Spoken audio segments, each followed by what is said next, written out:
안녕하세요. 저는 얼마 전 시댁 식구들의 욕심으로 남편과 이혼하고 지방에서 홀로 아이를 키우고 있는 40대 평범한 여성입니다. 오늘 제가 이렇게 사연글을 보내게 된 건 정말 욕심만 가득한 시댁 사람들의 진짜 모습을 많은 사람들에게 알려드리고 싶어서예요. 남편과 저는 평생을 지방에서 살아온 토박이들이에요. 그러니 각자의 부모님들도 같은 지방에서 사시고 계시죠. 남편과의 결혼은 그냥 정해진 순서에 따른 결과였다고 생각해요. 물론 결혼이라는 건 좀 더 신중해야 하는 게 당연하지만 다르게 보면 여러 가지 상황이 충족되어야만 가능한 일이니 결혼할 상황이었다고 볼 수도 있죠. 솔직히 결혼할 때 시부모님을 보고 이 결혼이 나쁘지 않겠구나 싶기도 했었어요. 그만큼 괜찮은 분들이셨거든요. 그렇지만 문제는 그분들이 아니더군요. 바로 남편의 누나들이 문제였어요. 위로 10살 그리고 8살 차이가 나는 두 신우들이요. 제가 남편과 동갑이었으니 신우들과 저도 똑같이 나이 차이가 났어요. 그리고 첫 만남도 무척 인상적이었죠. 아가씨가 우리 동생이랑 결혼할 사람? 만나서 반가워요. 난 첫째 누나예요. 이렇게 예쁜 아가씨랑 결혼을 하다니 복 받았네 우리 동생. 근데 평소에 요리는 안 하나 봐요? 손톱이 엄청 긴 걸 보니까. 언니, 설마 그렇겠어? 동생이 엄마 덕분에 얼마나 입이 고급인데 설마 요리도 못하는 여자 데려왔으려고? 근데 공장에서 일한다는데 괜찮겠어요? 우리 동생 아침에 식사 안 하면 안 되는데 공장 다니면 일찍 나가야 해서 밥 차릴 수 있으려나 모르겠네. 신우들의 말에는 뾰족한 가시가 있었어요. 듣고 있는데 벌써부터 피곤하더군요. 그렇지만 제가 시누이들과 같이 살 것도 아니고 크게 문제 없을 거라 생각했어요. 시누들이 말하는 것만큼 남편이 유별나거나 그런 걸 요구한 적은 없었거든요. 솔직히 저도 당하고만 있는 성격은 아닌지라 만약 당연하게 그런 걸 요구했다면 당장이라도 박차고 나왔을 거예요. 지금 마음으로는 그때 그렇게 박차고 나왔더라면 나이 들어서 그런 마음고생은 안 했어도 됐지 않을까 싶은 마음이 들기도 하지만 그것도 제 팔자겠죠. 어쨌든 저희 결혼은 생각보다 순탄하게 흘러갔어요. 남편은 당시에 작은 회사에서 일하고 있었고 저는 공장에서 생산직으로 일하면서 열심히 생활을 이어나갔죠. 제 예상대로 신우들과 만나는 일은 그리 많지 않았어요. 대신 시부모님과는 자주 만났었죠. 직장 일로 바쁜 저희들이 끼니를 잘 챙기지 못할까봐 항상 걱정하던 시모는 저희를 시부모가 운영하는 음식점에 항상 불렀어요. 시부모는 당시에 그 지역 주민들에게 인기가 많은 음식점을 운영하고 있었거든요. 그걸로 돈도 많이 버셨고 가게도 확장을 고민할 정도의 상황이었어요. 일주일에도 몇 번씩 남편과 저는 시부모의 가게에서 식사를 하고 담소도 나누고 좋은 시간을 보냈어요. 신우들과 만날 일도 크게 없었으니 마음도 편했죠. 시부모님들은 대화를 하면 할수록 좋은 분이었어요. 두 분도 함께 일을 하시는 상황이라서 그런지 모르겠지만 저희가 맞벌이로 힘든 상황을 모두 이해해 주시더라고요. 그리고 저희 결혼 후에 시부모님 가게도 본격적으로 입소문을 타기 시작하면서 바빠지기 시작했어요. 그래서 밥 먹으러 가는 것도 굉장히 죄송스러울 때도 있었거든요. 그럴 때는 주말에 시모를 위해 일을 도와드린 적도 많았어요. 제가 결혼 3년 차쯤 됐을 때 시부가 가게 쉬는 날 저희를 불렀어요. 집에 갔더니 시부모와 신우까지 모두 앉아 있었죠. 무슨 일인가 싶었는데 시모 입에서 나온 말들은 저희를 심란하게 만들었어요. 얘들아, 요즘 우리 가게가 많이 바빠. 그래서 직원을 뽑으려고 하는데 사람 뽑기 전에 우리 가족들 중에 원하는 사람들이 있는지 물어보려고 불렀다. 너희들한테는 굳이 우리가 하는 일 물려줄 생각은 없었는데 가게가 잘 되니 욕심이 나는 것도 사실이야. 너희들이 좋은 직장에서 일을 하고 있다면 이런 말도 안 했을 텐데 지금 큰애랑 작은애 둘 다 쉬고 있지 않니? 돈 벌 생각으로 직원으로 들어올 생각은 없어? 시모의 말에도 일리는 있었어요. 장사가 어느 순간부터 잘 되기 시작하니 좀 아까웠겠죠. 그런데 그것만 보고 덤비기에는 무척 힘든 일이었어요. 옆에서 봐왔으니 더 잘 알 수밖에요. 일찍 일어나서 밑준비를 해야 하는 건 물론이고 늦게까지 있어야 하는 그 일들을 섣불리 시작하기에는 다들 마음이 가지 않았을 거예요. 게다가 큰 신우는 전업주부고 작은 신우도 파트타임으로 일을 하고 있었으니 누구 하나 맡아 하기를 꺼리는 눈치더라고요. 저는 생산직으로 일하고 있으니 해당 사항 없다고 생각해서 저는 그냥 가족회의에 참석하는 느낌으로 듣고 있었어요. 엄마 마음은 이해하는데 굳이 그렇게까지 해야 돼요? 그래봐야 조그만한 가게고 잘 돼봐야 거기서 거기지. 그리고 나는 엄마도 알다시피 박서방이 좀 예민하잖아. 반찬 냄새 묻혀서 집에 들어가면 얼마나 난리를 치겠어요? 큰 신우의 말을 듣던 시모가 작은 신우를 쳐다봤어요. 우리도 안 돼요. 엄마 생각해봐요. 나 파트타임으로 일도 하고 그 뒷시간은 애들 봐야 해서 또 바쁘고. 그리고 나처럼 약한 사람이 힘든 가게 일을 어떻게 해. 아무리 봐도 나한테는 무리예요. 그러면 아무도 안 하겠다는 거냐? 그러면 옳게 가면 되지. 공장 다니는 것보다는 엄마네 집에서 일하는 게 훨씬 낫지 않아? 갑자기 저한테도 화살이 돌려지자 저도 당황했어요. 저는 그래, 옳게. 그게 좋겠네. 어차피 공장 일도 힘들잖아. 그럴 거면 그냥 어머니 도와서 일하면 딱 될 것 같은데. 공장에서 일한다고 돈 많이 주고 그런 거 아니잖아. 그리고 가족끼리 일하는 게 얼마나 편한데? 그렇게 해줄 거지? 거의 반강제로 떠밀다시피 저를 설득하려 하더군요. 솔직하게 말해서 저는 싫었어요. 공장 일을 엄청 좋아해서 한 건 아니지만 그 일이 이미 익숙했고 무엇보다 시댁이잖아요. 아무리 좋은 사람이라도 모르는 사람과 일하면 트러블이 생기는데 시부모님과 같이 일하면 그런 일이 생겼을 때 풀 수 있을 상황도 아니고 모조리 제가 감당해야 한다는 게 너무 싫었거든요. 그래서 저도 거절의 말을 꺼냈어요. 형님, 잘 다니는 직장을 그만두는 것도 이상하잖아요. 게다가 어머님 일하시는 거 보니 가벼운 마음으로 시작해도 될 일도 아니고. 그러니까 올케가 제격이지. 결혼한 지 얼마 안 됐으니까 빨리 가족이 돼야 하잖아. 그러면 같이 일하는 게 최고야. 올케라면 믿고 맡길 수도 있어서 더 좋지. 생각해봐. 공장이 얼마나 힘든데. 조금만 더 늙으면 그 일 못할걸? 근데 우리 엄마 봐. 아직까지 얼마나 정정하셔? 그러니까 제발 올케가 맡아줘, 응? 큰 신우와 작은 신우가 말을 꺼낼수록 시모의 얼굴에 기대감이 마구마구 생기더군요. 그걸 보니 차마 못하겠다는 말도 못하겠더라고요. 시부모님이 나쁜 사람들이었으면 절대로 하겠다고 하지 않았을 텐데 워낙 자상하고 또 신중하신 분들이라 결국 제가 하기로 결정했어요. 그리고 신우들이 내게 일을 떠맡긴 것을 제외하면 그 말에 틀린 말은 없었으니까요. 공장에서 일하는 게 힘든 것도 사실이고 늙어서까지 하기에도 나쁜 직업이라는 것도 맞는 말이니까. 알겠어요. 그럼 제가 맡을게요. 제 입에서 그 말 한마디 나오기만 기다렸는지 신우들이 엄청 좋아하더군요.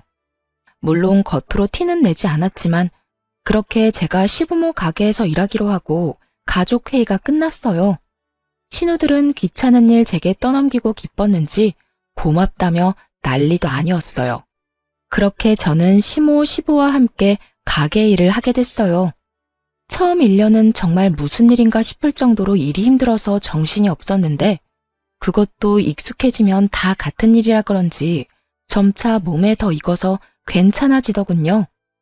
그렇게 2년, 3년이 지나자 시모는 제게 가게 주력 메뉴의 레시피도 알려주고 점점 더 중요한 것들을 알려주기 시작했어요. 솔직하게 말해서 그냥 가게 도와주는 일이라고 시작했는데 시모가 점점 더 중요한 걸 알려줄 때마다 의아하게 생각하긴 했어요. 게다가 가게가 더 잘 되기 시작해서 확장을 한 뒤에는 생각보다 가게 값어치가 꽤 있다는 걸 깨닫기도 했고요. 어머님, 그런데 진짜 저한테 가게 레시피 다 알려주셔도 돼요? 응? 그게 무슨 소리야? 가게가 너무 잘 되잖아요. 이거 다음 사장한테 알려줘야 하는 거 아니에요? 왜 그때 저희한테는 가게에서 일할 사람 찾는다고 하셔서. 아, 그거 말이지? 그때는 그랬지. 잘 될 거라는 보장도 없고 그게 될 거라는 보장도 없었으니까. 그때는 그냥 직원 뽑는다고 말한 거였지. 그래도 가족 중에 할 사람이 있으면 내가 가진 거 다 알려줄 생각이긴 했어. 음식 솜씨라도 가지고 있으면 어디 가서 굶어 죽진 않을 테니까. 그리고 가게가 잘 되면 나랑 같이 일하는 사람한테 가게 물려줄 생각도 했었고. 가게를 물려줘요? 그래, 이렇게 잘 되는 가게 이왕이면 가족이 이어받아서 하면 좋잖니? 그때는 이렇게 확장까지 할 정도로 잘 될지 몰랐다만 그래도 네가 해준다고 해서 얼마나 다행인지 몰라. 내가 무슨 일이 생겨도 이제는 네가 사장이 되어 이끌어가면 되니까. 이 정도 규모면 부족함은 없이 살 수 있을 테고. 저는 시모의 말에 깜짝 놀랐어요. 뒤를 이어받으라는 말이 사장이 되라는 말이라고는 생각도 못했으니까요. 레시피 알려주면서 열심히 가르쳐 주실 때부터 이상하다고 생각했지만 진짜로 저에게 뒤를 잇게 할 거라고는 생각 못했거든요. 시모의 말에 마음이 좀 뭉클해졌어요. 그래서 저도 더 열심히 가게 일에 힘썼어요. 그런데 그 이야기를 듣고 몇 주 뒤에 큰 신우가 저한테 잠시 밖에서 만나자고 하더군요.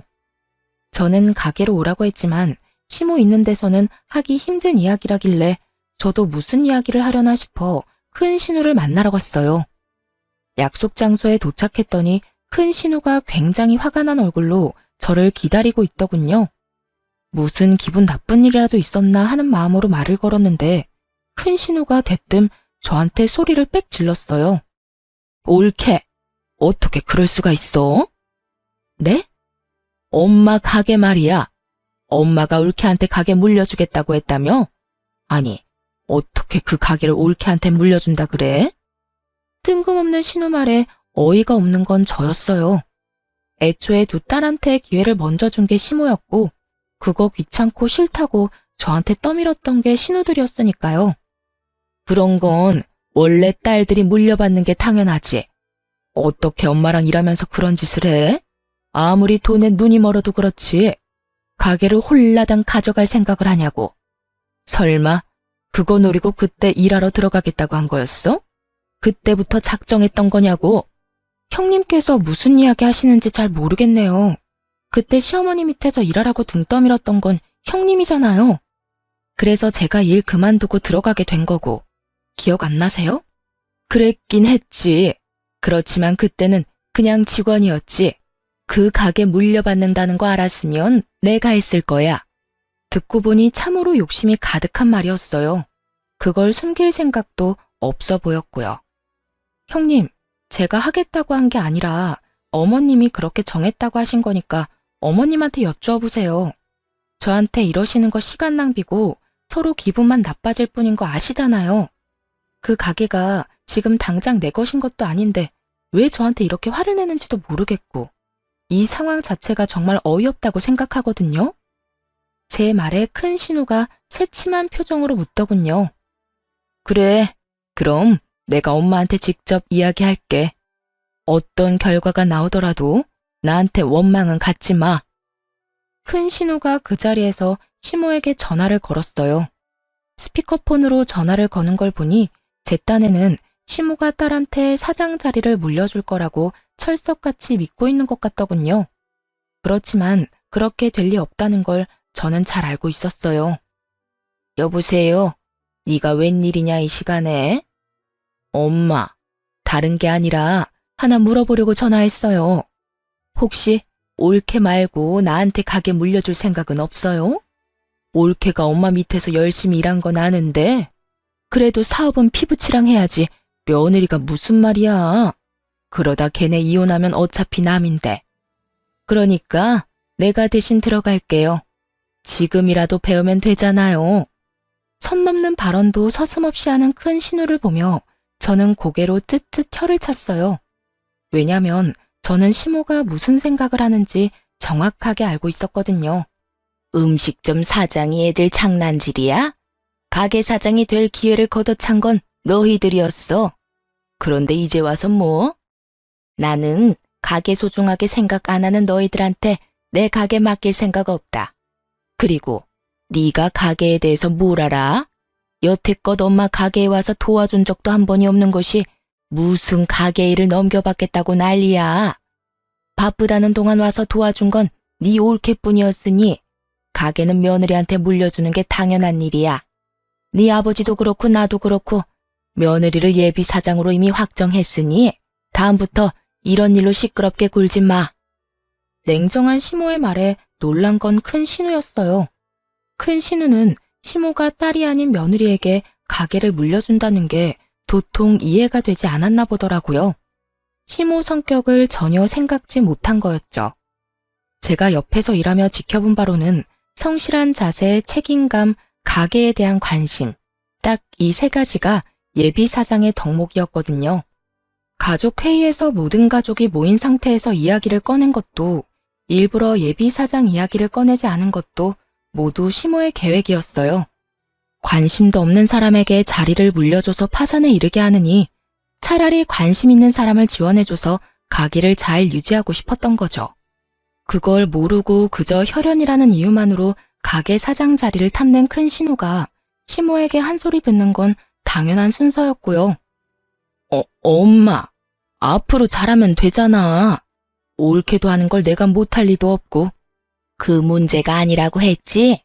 이미 며느리한테 가게 비법 다 알려줬으니 내 손 떠난 일이야. 그러니까 너도 더 이상 관심도 없는 가게 일에 관심 끊어. 하라고 할 때는 언제고 난리를 치더니만 왜 이제 와서 아깝냐? 그런 욕심 가득한 마음으로 가져갈 수 있는 게 아니다. 결국 제 앞에서 시모에게 망신당한 신우는 저를 한번 째려보더니 휙 돌아가 버리더군요.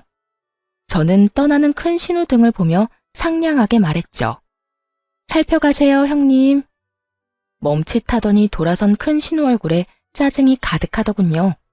그 뒤로 큰 신우는 가게에 대한 이야기를 한 적은 없지만 그 외의 일로 저를 타박하기 시작했어요. 눈에 가시처럼 여기는 게 보스란히 보였죠. 제가 아무 반응 없이 받아줬더니 선을 넘더라고요. 옳게도 참 너무하지. 욕심이 아무리 많아도 이러는 건 아니지 않아? 다들 그렇게 생각 안 해? 막말로 그 가게가 어째서 피 한 방울 안 섞인 며느리 손에 들어가야 하냐고. 다른 가족들이 모두 있는 곳에서 그렇게 말했다가 결국 시모 귀에 그 이야기가 흘러들어갔어요. 큰 신우가 저를 돈 욕심내는 나쁜 며느리라고 소문내고 다니는 바람에 시모가 화가 많이 났죠. 사실대로 말하자면 큰 신우가 저한테 나쁘게 하도록 일부러 놔뒀어요. 제가 아무 반응 없으면 저를 더 열받게 하려고 선을 넘을 테고 그걸 시모 귀에 들어가도록 적당히 상황만 만들면 시모의 분노가 더 클 테니까요. 저는 열심히 제 일만 하면 될 일이었죠. 저는 이런 이야기를 들으면 시모가 큰 신우로 혼낼 줄 알았거든요. 그런데 그게 아니었어요. 큰 신우가 제 험담을 한다는 이야기를 듣고는 오히려 제게 찾아와 아예 다른 일을 하셨어요. 아가, 미안하다. 내가 우리 집안 간수를 못해서 성실한 네가 험담을 듣도록 만들었어. 이게 다 내가 어정쩡하게 일을 처리한 탓이니 내가 다 책임지고 처리하마. 어머님, 그런 말씀 마세요. 그 어디에도 어머님 잘못은 없어요. 어머님이 저한테 얼마나 잘해주셨는데. 제가 괜찮다고 말했지만 시모는 강경하게 말하더군요. 내가 서류는 이미 다 정리해놨다. 가게 공동대표로 이름 올리는 일이야. 도장만 찍어라. 그러면 앞으로 네가 돈에 욕심이 있네 마네 하는 말들은 들리지도 않을 게다. 대표가 가게 운영하는데 쥐들이 뭔 상관이겠니? 가게 와서 창문 하나 닦아보지도 않았던 것들이 입으로만 가게 위하는 척하는 걸 듣고 있으려니 괘씸해서 도저히 안 되겠어. 시모와 함께 가게 공동대표를 제안하시더군요. 결국 거의 반강제로 저는 시모 가게 공동대표가 됐죠. 어차피 그렇게 될 수순이긴 했지만 미리 넘겨주는 일도 쉬운 일은 아니었을 거예요. 피부치들이 살아있는데도 저한테 주겠다고 한 건 큰 마음을 먹은 거였겠죠. 제가 일을 형편없이 했거나 요령이나 피웠다면 아마 주시지 않았을 거예요. 그렇게 시모와 제가 공동대표가 되고 시모가 그것을 가족들에게 모두 이야기하면서 큰 신우는 저에 대해 그런 말을 더 이상 못하게 됐어요.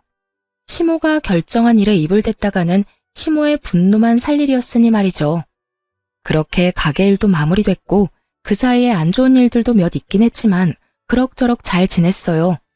더 이상 신우들과 문제가 생길 거라고는 생각도 안 했죠. 가게 문제가 어찌됐든 명확히 끝나버렸으니까요. 그런데 갈등은 돈뿐만이 아닌 곳에서도 생겨나더라고요.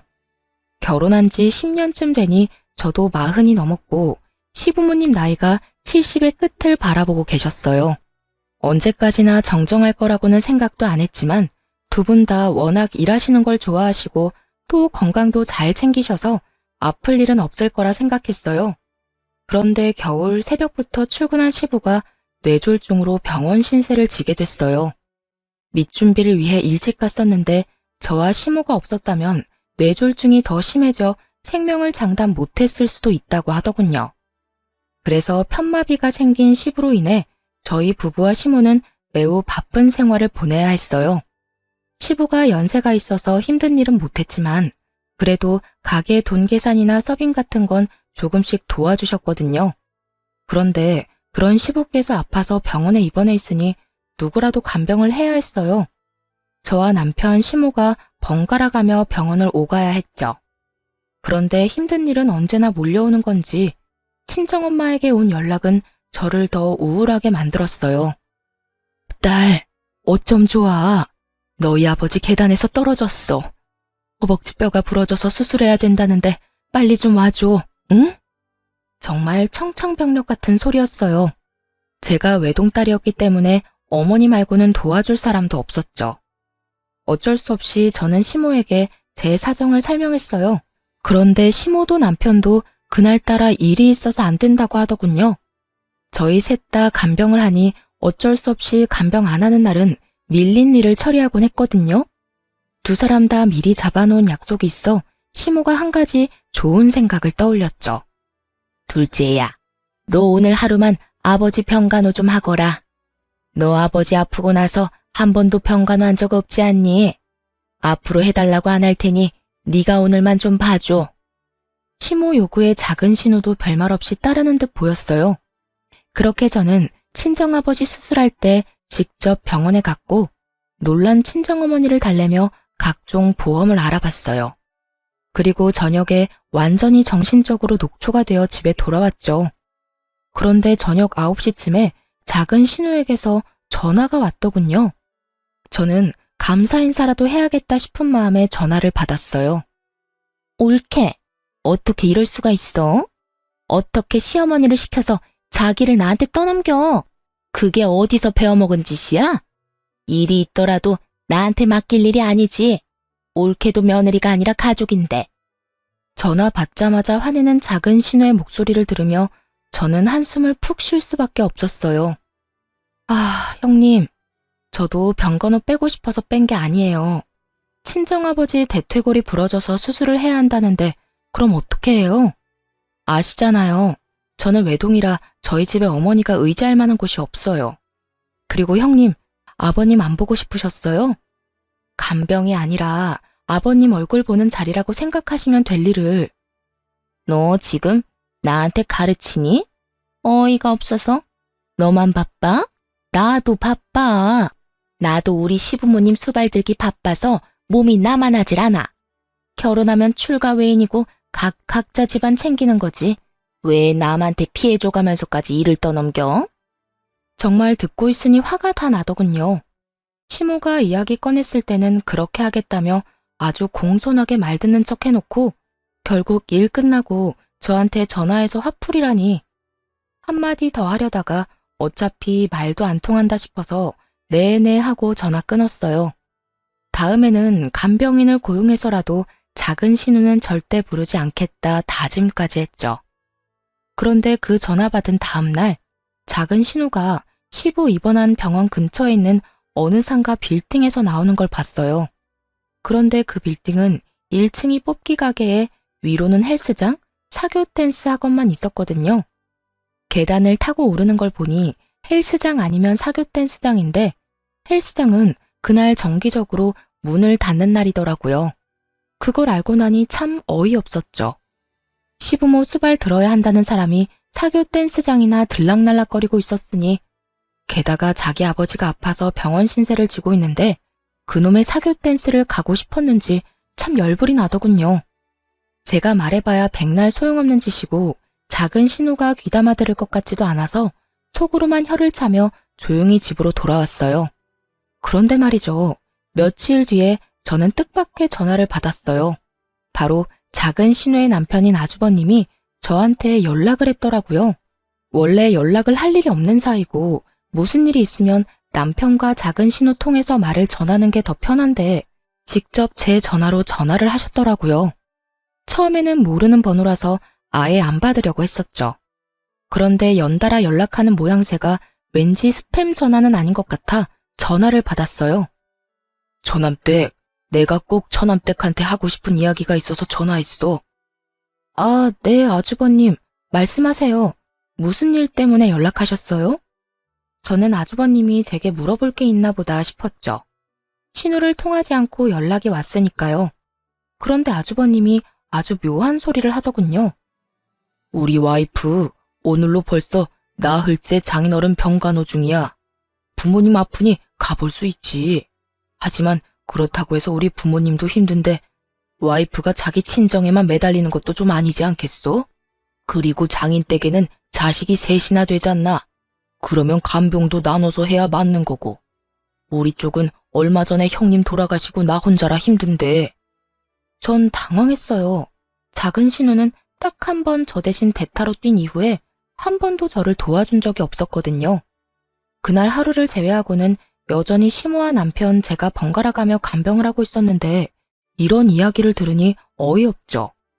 저남댁이 얼마나 힘든지는 나도 아네. 그렇지만 그렇다고 내 아내를 그렇게 오랫동안 붙잡아 놓으면 어떡해? 와이프가 친정아버지 병간호 때문에 시어머니 병간호까지는 힘들다면서 지금 며칠 동안 그쪽으로만 출퇴근하잖아. 잠시만요, 아주버님. 뭔가 잘못 알고 계신 것 같은데요. 작은 형님께서 아버님 간병하신 건 하루뿐이에요. 그 뒤로는 와보지도 않으셨어요. 일주일에 딱 한 번 오시기는 하시는데 1시간도 안 돼서 가시고요. 뭐? 그게 사실이야? 네. 못 믿으시겠으면 어머님이랑 남편한테 전화해 보세요. 다들 당번 정해서 시아버지 간병 중이고 안 되는 날에는 따로 형님들께 부탁드리는데 여태 저만 딱 한 번 부탁했을 뿐이에요. 남편에게는 친정아버지 간병 간다고 숨기고 열심히 유희를 즐기고 있었던 작은 신우의 대담함에 놀라기도 했어요. 저는 이 기회를 놓치고 싶지 않았어요. 분명히 작은 신우를 혼쭐을 내줄 수 있는 절호의 기회였죠. 아주버님, 제가 말씀드리기 좀 조심스러운 일이 있는데요. 사실 아버님 병원 근처에서 작은 형님을 뵌 적 있었어요. 그게 사교 댄스 학원을 다니시던데요. 사교 댄스? 충격을 받은 아주버님은 아무 말도 못하더군요. 어딘지 알려드릴까요? 한번 찾아가 보시면 될 것 같은데. 결국 아주버님의 성화에 사교 댄스 주소를 알려줬고 이틀 뒤에 난리가 났죠. 작은 신우가 아주버님한테 탈탈 털린 채로 시댁으로 왔거든요. 무슨 이야기인지는 말도 안 하고 저만 끊임없이 노려보더군요. 옳게. 어떻게 그럴 수 있어? 우리 남편한테 그런 말하면 내가 곤란해질 거라고는 생각도 안 한 거야? 남편이 나한테 얼마나 화가 났는데 왜 그런 쓸데없는 말을 해서 이 난리를 피워? 느닷없이 저에게 화를 내는 작은 신우를 보며 저는 억울하다는 표정으로 말했죠. 작은 형님, 제가 뭘 어떻게 했다고 이러세요? 저도 피해자예요. 아주버님이 저한테 전화와서 엄청 혼내시는데 그럼 제가 하지도 않은 일로 욕을 먹어야 한다는 뜻이에요? 그리고 제가 뭘 알려드렸던 그게 거짓말도 아니고 제가 본 그대로 말씀드렸을 뿐인데 저한테 이러시면 곤란하죠. 아니 이게 다 무슨 말이야? 도대체 뭐 때문에 박서방이 그렇게 화가 났어? 둘째 네가 말해봐라. 작은 신우는 시모 눈치를 보더니 입술을 꽉 닫아버리더군요. 시모가 작은 신우를 보더니 이번에는 저에게 눈빛으로 물어보더라고요. 저는 아는 그대로 말해줬죠. 아주버님이 저한테 전화와서 작은 형님을 왜 자꾸 부르냐고. 벌써 며칠째 장인어른 병간호 하느라 시어머니 병간호는 하지도 않는다며 저한테 너무하다고 화를 내셨어요. 그래서 제가 무슨 소리 하시냐. 작은 형님은 딱 한 번 나 대신 병간호 해준 거 말고는 병간호 한 적 없다고 말씀드렸죠. 작은 형님이 어디 가시는지 궁금해하시길래 제가 본 그대로 사교 댄스 학원에 다니시는 것 같다고 말씀드렸을 뿐이에요. 뭐? 야, 너희 아버지 핑계대고 지금 탱자탱자 놀았어? 그것도 사교 댄스? 네가 정신이 나갔네, 정신이 나갔어. 그런 주제에 올케가 하루만 네 아버지 간병해달라는 거 가지고 그 난리를 쳤어? 시어머니도 친정아버지도 너한테는 사교 댄스보다 못하다 이거야? 모든 걸 알아버린 시모가 작은 신우의 등짝을 후려째더군요. 속이 어찌나 시원하던지. 작은 신우가 저를 노려봤지만 뭐 어쩌겠어요. 자기가 뿌린 대로 거둔 것을. 솔직하게 말해서 작은 신우가 그렇게 난리만 안 쳤어도 신우가 사교 댄스 다닌다는 건 말 안 했을 거예요. 그러게 마음을 좀 곱게 쓸 것이지. 어쨌든 이 일 이후로 작은 신우는 남편에게도 밉보이고 어머니에게도 한 소리 들은 후로 본인 시어머니 수발에만 전념하며 지냈어요. 시모가 친정아버지 병간호 될 생각도 하지 않고 시어머니나 모시라고 하면서 앞으로 2번 다시 친정 핑계대고 거짓말로 속이지 말라고 큰 소리를 치셨죠. 결국 이 2사건으로 저와 신우들의 관계는 완전히 틀어졌어요. 대신 시모와의 관계는 돈독해졌죠. 시부는 꽤 많이 회복이 되기는 했지만 정상적인 생활은 거의 불가능했어요. 편마비로 인해서 부축이 없으면 거동도 잘 안 될 정도셨거든요. 시모가 처음에는 입원을 시키려고 했는데 그마저도 신우들 반대에 잘 되지 않았어요. 엄마, 아버지를 왜 입원시켜? 집에서 충분히 돌볼 수 있는데. 나도 며느리 고생시키고 싶진 않다. 그리고 다들 일하는데 어떻게 너희 아버지를 집에서 돌봐? 말도 안 되는 소리야. 왜 말이 안 돼? 내가 복지센터에 상담해봤어. 주간 보호라고 낮 동안 어르신들 봐주는 거 있대. 점심도 주고 어린이집처럼 차량으로 집까지 이동도 해주고. 그거 하면 될 것 같은데? 형님, 그런데 그것도 돈이 좀 들던데 거기에 드는 비용은 셋이서 나누면 될까요? 솔직히 당장 집에서 내내 시부를 보라는 것도 아니니 그 정도는 이해하고 넘어가려고 했어요. 어차피 3남매이니 셋이서 나누면 돈도 얼마 안 될 테고 좀 힘들긴 하겠지만 퇴근하고 조금만 시간 보내면 잠자는 시간일 테니까요. 그런데 신우들이 그 돈을 절대 못 준다며 버티더군요. 그 이유가 더 웃겼어요. 올케, 정말 욕심이 끝도 없네. 올케가 어머니 가게 물려받을 건데 왜 우리까지 책임을 떠안아야 해? 막말로 부모님 재산이 저 가게 하나인데 그거 가져가면서 부모님 모시는 것도 우리한테 맡기려고 한 거야? 가게를 가져갈 거면 책임도 같이 져야지. 그러면서 돈은 절대 못 준다며 버티더군요. 저는 답답해서 남편에게 말했어요. 형님들이 주간보호 비용도 저희한테 다 내라고 한다고 말이죠. 그런데 남편 말이 더 웃겼어요. 누나들 말 틀린 거 하나 없지. 솔직히 당신이 가게 물려받으면 우리 부모님 재산 다 물려받는 거랑 똑같은데 왜 누나들이 돈을 내야 해? 당신 돈도 잘 버는데 당신이 내면 되잖아. 지금 나더러 아버님 수받들면서 돈까지 내라고? 가게 물려받았다고? 그 가게 물려받기 싫다고 난리치던 사람들이 형님들이야. 게다가 가게 물려주신 것도 어머님 뜻이었고 내가 달라고 졸라서 받은 것도 아닌데 왜 내가 모든 걸 책임져야 하는데? 나도 돈 못 내. 그러니까 집에서 아버님 모시자. 그러면 되겠지? 열받은 제가 그렇게 말하자 남편은 남의 집안 사정처럼 그럼 그렇게 하던가 하며 코웃음을 치더군요. 남편은 제가 왜 그런 말을 했는지 눈꼽만큼도 이해를 못하고 있더군요. 뭐 놔뒀어요. 어차피 나중에 피 볼 건 남편인 게 뻔했으니까요. 저는 남편에게 그렇게 말하고 시부를 집에서 돌보기로 했어요. 그리고 남편과 시모가 있는 앞에서 말했죠. 어머님, 저희 사정상 아버님을 집에서 모셔야 할 것 같아요. 그런데 가게를 닫을 수는 없으니 제가 일하는 동안은 어머님이 아버님을 모셔주시고 제가 퇴근하는 시간부터는 제가 아버님을 모실게요. 그럼 아들, 너는 어떻게 할 거냐? 네? 제가 왜요? 저 일하느라 바빠요. 그럼 며느리는 일 안 하고 쉬니? 너는 주말에 아버지 보면 되겠구나. 그리고 나 힘들 때 틈틈이 도와주고. 역시나 공정한 시모가 그렇게 남편의 역할까지 정해주고 시부의 집 간병이 시작됐어요. 처음에는 어떻게든 굴러갔지만 시간이 지날수록 힘에 부처하는 게 보이더군요. 특히 연로하신 시모의 컨디션이 나빠지기 시작하자 남편이 불려가는 일이 많아졌어요. 결국 시모의 부름이 감당이 안 된 남편이 저에게 화를 내기 시작하더군요. 당신은 도대체 책임지지도 못할 일을 왜 시작한 거야? 내가 당신보다 더 많이 아버지 얼굴 보고 있는 건 알아? 그게 뭐 잘못됐어? 그리고 억울한 척 하지 마. 내가 당신보다 더 많이 아버님 수발 들고 있거든? 수발만 들어. 집안일에 육아에 가게일까지 내가 다 하는데 당신이 뭐가 그렇게 못마땅해. 그리고 당신이 당신 부모님 간병하는 게 무슨 잘못이야? 그게 이상한 일이야? 당연한 일이지. 그리고 입원이며 주간보호 모두 거절한 게 당신들 남매야. 왜? 이제 와서 당신 할 일 많아지니까 힘들어? 그럴 거면 그때 왜 형님들 편들면서 나한테 그딴 소리 했어? 내 말 안 듣고 입맛대로 하고 싶어 했던 당신 탓이지. 그래서 나 엿먹으라고 이랬어? 내가 당신을 괴롭힌 게 아니라 당신이 스스로 제 무덤 파고 들어간 거겠지. 지금 그걸 말이라고. 됐어. 다 때려치우고 당신 가게 그만둬. 내가 회사 그만두고 가게 일할 테니까.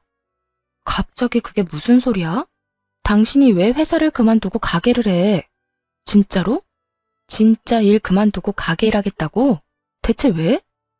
내가 언제까지 당신 눈치 보면서 살아야 해? 이번 일도 봐. 당신이 하라는 대로 안 하니까 나 엿먹이려고 이런 수작질한 거 다 알아.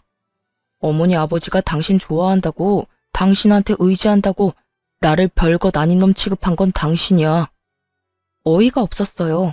저는 그저 바쁘게 살았던 것뿐인데 대체 어디에서 무슨 소리를 듣고 일어나 싶었죠. 당신이 뭔데 우리 집안에 들어와서 당신 하고 싶은 대로 다 해? 앞으로 내 말 안 들을 거면 이 집에서 나가면 돼. 난 당신 들러리로 살 생각 없으니까. 찌질함의 끝을 보여주는 남편놈의 얼굴을 보며 저는 이게 해결될 문제가 아니라는 걸 깨달았어요. 남편의 마음이 닫혀진 게 눈에 보였거든요. 단순한 싸움으로 끝날 수도 있었던 일을 남편은 단순하게 해결할 생각이 없더군요. 집에서 나가라는 말에 제가 나지막이 되물었어요. 당신 이혼하자는 거야? 그래, 말길 잘 알아듣네. 이혼해. 가게는 나한테 넘기고. 그 가게 당신 것도 내 것도 아니거든? 어머님한테 물어보고 와. 그리고 이혼하는 거 나도 찬성이야. 부모님 두 분 보고 살았지. 내가 찌질한 당신이랑 두 시누이 생각하면 진짜 이제라도 인연 끊는 거 다행이라고 생각하니까. 결국 저와 남편은 이혼을 하게 됐어요. 남편놈은 아주 기세가 등등하더군요. 제가 없어도 가게 일이며 집안일 다 해결할 수 있을 거라고 아주 호언장담을 했어요. 하지만 이혼 직후 시모의 행동 때문에 남편의 기대는 와르르 무너졌어요. 이혼을 하고 나자 시모가 저를 따로 만나자고 하더라고요. 그래서 나갔더니 그러더군요. 애미야, 네가 고생이 참 많았다. 내 밑에서 힘들게 일도 하고 모자란 아들놈 때문에 이리 이혼까지 하게 돼서. 그래도 내 손주들 엄마잖니? 그러니까 내 가게 네가 온전히 가져가거라. 그걸로 애들 키우고 열심히 살아. 네가 해온 것들을 보니 너라면 충분히 그 가게 잘 살릴 수 있을 거야. 시모의 행동에 저도 당황했어요. 신우들 말처럼 제가 피도 한 방울 섞이지 않았는데 음식점을 고스란히 물려주겠다니. 그러지 않으셔도 돼요. 이미 이혼했는데 그런 것까지 받으면. 그만. 내가 너 좋으라고 주는 줄 아냐? 손주들 생각해서 주는 거야. 애들 데려가면서 가게까지 잃으면 어떻게 먹고 살 거야? 이혼을 했지만 손주들은 내 손주들이다. 그러니까 잔말 말고 받아.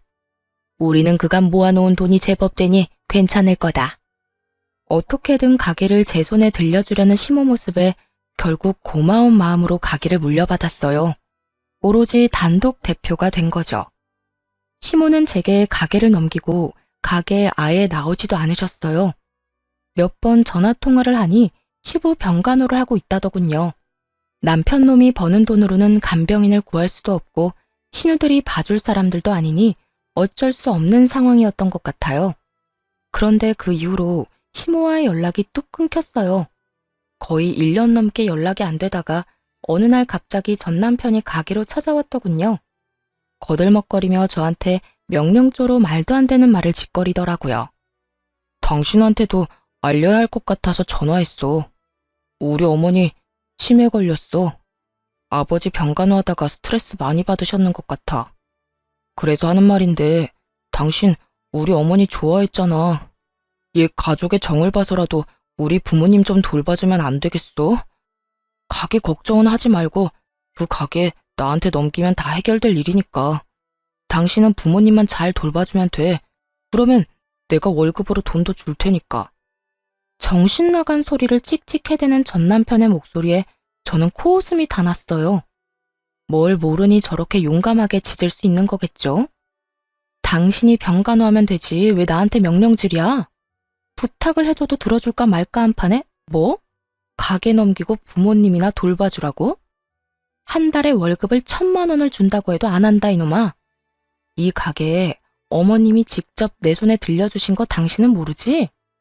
어머님이 손주들 힘들게 키우지 말라고 나한테 주신 건데 네가 애비면 자식 생각을 해서라도 뺏으면 안 되지. 전 남편 놈은 아직까지 어머니와 제가 공동대표라고 알고 있더군요. 제 말을 듣고서야 시모가 대표 자리에 없다는 걸 알고 완전 난리를 쳤어요.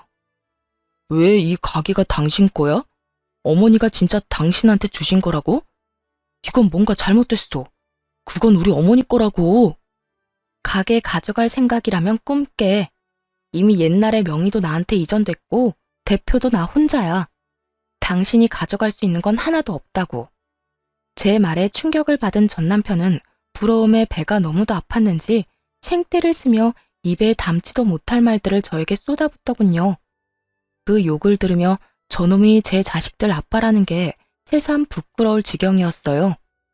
지금 상황이 어떻게 된 건지 당신이 몰라서 그래. 나 지금 부모님 두 분 다 내가 모시게 생겼거든? 그것도 돈도 한 푼 못 받고.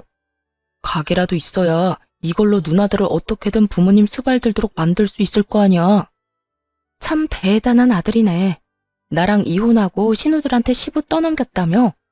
내가 모를 줄 알아? 결국 혼자 두 분 모시게 생겼네. 아주 효자야, 효자. 웃는 저를 바라보던 전 남편 표정이 아주 똥 밟은 것처럼 일그러지더군요. 아니, 근데 왜 이 가게에 그렇게 집착을 해? 시댁집 팔면 되잖아. 그걸로 돈 나오면 간병인을 구하던 요양원에 보내던 하면 되지. 뭐지? 그거 이미 우리 누나가 담보대출 받아가서 깡통된 지 오래야. 그거 대출 받을 때도 내가 이 가게 하나 생각하면서 버텼는데 그게 언제 당신 앞으로 명의 이전이 되어 있었던 거냐고. 이게 전부 다 당신 때문이야. 저는 행패를 부리기 시작하는 전 남편을 경찰에 신고했어요. 그렇게 가게에서 쫓아내버렸죠.